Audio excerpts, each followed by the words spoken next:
आज की हमारी कहानी एक ट्रक ड्राइवर महेश की आप बीती है। एक रात ट्रक ड्राइवर महेश के साथ कुछ ऐसा भयानक और खौफनाक घटना घटी जिसके बाद महेश ने ट्रक ड्राइविंग का काम ही छोड़ दिया था। यहाँ दिल्ली में महेश ट्रक ड्राइविंग का काम किया करता था। उस रात जब वो अपने मालिक के कहने पर अपने ट्रक में सामान लोड करके मुंबई के लिए निकला था, रास्ते में अचानक ही उसने देखा कि रास्ते के बीचों बीच कोई कार रुकी हुई थी जिसका रंग सफ़ेद था। अब महेश का जो सहायक था उसने कहा, भाई ज़रा देखो रास्ते के बीचों बीच ये किसकी कार खड़ी है। महेश ने कहा, हाँ यार, इसकी वजह से तो हम यहाँ से निकल भी नहीं पाएंगे। एक काम करते हैं, ट्रक को यहीं रोककर ज़रा चलकर देखते हैं कि ये कौन है जो रास्ते के बीचों बीच रुका हुआ है। इसके बाद जो था, महेश ने अपने ट्रक को रोका और महेश ने अपने सहायक से कहा, देख तू यहीं ट्रक में रह, मैं जाकर देख कर आता हूँ। और फिर इसके बाद महेश अपने ट्रक से उतरकर उस सफ़ेद रंग की कार के पास पहुँचा। अब यहाँ पर जो महेश था, जब वो वहाँ पहुँचा तो उसने देखा कि उस कार के अंदर एक आदमी और औरत बैठे हुए हैं और उनकी हालत जो है, ऐसा लगा जैसे कोई दूसरा बड़ा जो ट्रक वगैरह है उन्हें उस गाड़ी के साथ टक्कर हुई हो। तो गाड़ी की भी हालत काफ़ी ख़राब हो रखी थी। इसी के साथ महेश ने देखा कि वो जो दो आदमी और औरत थे उनके सर से भी काफ़ी खून बह रहा था। तो यहाँ पर महेश जो था वो अपने सहायक को तुरंत ही आवाज़ देकर ज़ोर से बुलाता है, तो उसका सहायक भी वहाँ पर आ जाता है। सहायक ने भी वो सब देखा जो महेश ने देखा था।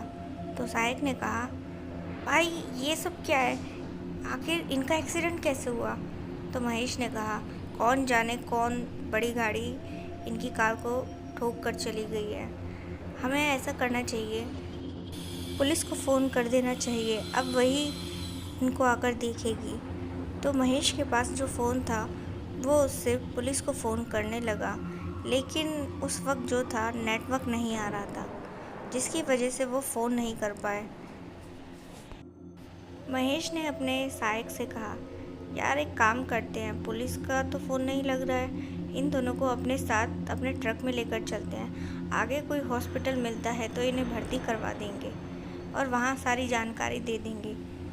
तो सहायक ने कहा, हाँ भाई आप ठीक कह रहे हो, चलो लेकर चलते हैं। अब इन दोनों ने मिलकर जो था वो जो आदमी और औरत थे उन्हें ट्रक में अपने साथ डाल लिया। उनको जो है वो ट्रक में पीछे की ओर बैठा देते हैं। ट्रक में पीछे की ओर थोड़ी बहुत जगह खाली थी तो उन दोनों का वहीं बैठा देते हैं। अब यहाँ पर जो महेश था वो जैसे ही अपना ट्रक स्टार्ट करने लगा तो बड़ी अजीब बात हुई। ट्रक में अचानक से ही न जाने क्या ऐसा हुआ कि वो अब चल नहीं पा रहा था। सहायक ने कहा, भाई अचानक से ट्रक को क्या हो गया, अभी तक तो सब कुछ ठीक था। अब यहाँ महेश भी सोचते हुए कहता है, हाँ यार मुझे भी समझ नहीं आ रहा, अभी तक तो सब कुछ ठीक था। महेश जो था वो अपने ट्रक में फिर से कोशिश करता है तो अचानक से उसका ट्रक चालू हो गया। अब यहाँ पर महेश जो था वो अपने ट्रक को लेकर जैसे ही निकलता है तो उसने देखा कि आगे एक चेक पोस्ट था। उस चेक पोस्ट पर पुलिस खड़ी थी। यहाँ पर जो था पुलिस ने उनका ट्रक रुकवा दिया और चेकिंग वगैरह करने लगी। तो महेश ने हवलदार से बोला, अरे साहब बेकार में आप चेकिंग कर रहे हैं, हमारे ट्रक में ऐसा कुछ नहीं है, कुछ गलत नहीं है। तो तभी जो है वो जो हवलदार था उसने वो ज़ख्मी जो इंसान थे उनको वहाँ पर बैठे हुए देखा। तो पूछा ट्रक ड्राइवर से कि भाई ये दोनों कौन है और कहाँ लेके जा रहे हो इन्हें, कहीं तुमने तो इनकी ऐसी हालत नहीं करी है। तो महेश और उसका सहायक कहने लगे, नहीं नहीं साहब, हमने ये सब नहीं किया है। तो वो बताते हैं कि उन्हें वो कहाँ से मिले और किस सिचुएशन में मिले थे। तो जो पुलिस वाले थे उनकी बातों पर यकीन नहीं कर रहे थे और बोले कि चलो तुम्हें लेके चलते हैं पुलिस चौकी, अब तुम वहीं सच बताओगे। तो दोनों काफ़ी घबरा गए थे। अब इसके बाद वो जो पुलिस वाले थे उन्हें अपने साथ जो है वहीं पास में जंगल था उसको लेके जाने लगे। ये जो महेश का सहायक था उसने बोला कि भाई मुझे समझ नहीं आ रही है, हमें जंगल में क्यों लेके जा रहे हैं। तो इस पर महेश ने कहा हाँ भाई मुझे भी कुछ समझ नहीं आ रहा। तो वो हवलदार से पूछने लगे कि भाई आप हमें जंगल की ओर क्यों लेके जा रहे हो।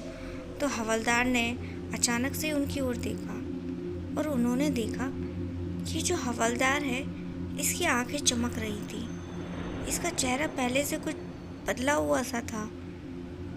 तो तभी जो है वो जो 4-5 पुलिस वाले थे अचानक से ही एकाएक उनकी आंखों के आगे से गायब हो गए। यहाँ पर महेश जो था उसने अपने सहायक से कहा ये कोई इंसान नहीं थे बल्कि कोई बुरी ताकत है। भाई हमें यहाँ से जल्द निकलना होगा, इससे पहले हम पर कोई और मुसीबत आए। तो दोनों घबरा कर अपने ट्रक की ओर जैसे भागे तो देखा कि उनका जो ट्रक था अब वो अपनी जगह पर नहीं था। दोनों घबरा कर इधर उधर देखने लगे लेकिन दूर दूर तक ट्रक कहीं भी नज़र नहीं आया। दोनों ने जब ट्रक को ढूंढना शुरू किया तो उन्होंने देखा कि पास ही एक गांव है।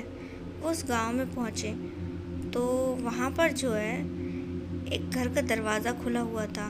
वो जैसे ही उस घर के दरवाजे के अंदर गए तो उन्होंने देखा कि वहाँ पर एक आदमी जो था वो बैठकर अकेले अंधेरे में किसी से बात कर रहा था। पास जाकर देखा तो वहाँ कोई नहीं था।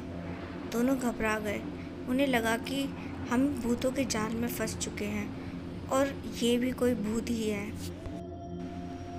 दोनों जो थे उस घर से निकलकर भागे और जब भागे तो अचानक से ही वो एक तांत्रिक बाबा से टकरा गए। वहाँ पर वो तांत्रिक बाबा जो था उन दोनों का हाथ पकड़कर तुरंत ही कुछ दूर पर एक घर बना हुआ था उसमें लेकर पहुँच गया और घर का दरवाज़ा भी बंद कर लिया। महेश ने उस तांत्रिक बाबा से बोला यहाँ ये सब क्या चल रहा है। तो तांत्रिक बाबा ने बताया आज अमावस्या की रात है और काली शक्तियों का जोर है, तो इसीलिए तुम दोनों आज रात यहीं रहना और फिर कल सुबह निकल जाना। मैंने तुम्हें इस गांव में आते हुए देख लिया था, इसीलिए मैं तुम्हारे पास आया तुम्हें बचाने के लिए। लेकिन अब डरने वाली कोई बात नहीं है। अगर आज रात तुम यहीं रहोगे तो वो बुरी ताकतें तुम्हें परेशान नहीं करेंगी। इस तरह जो था महेश और उसके सहायक की जान उस रात बच गई।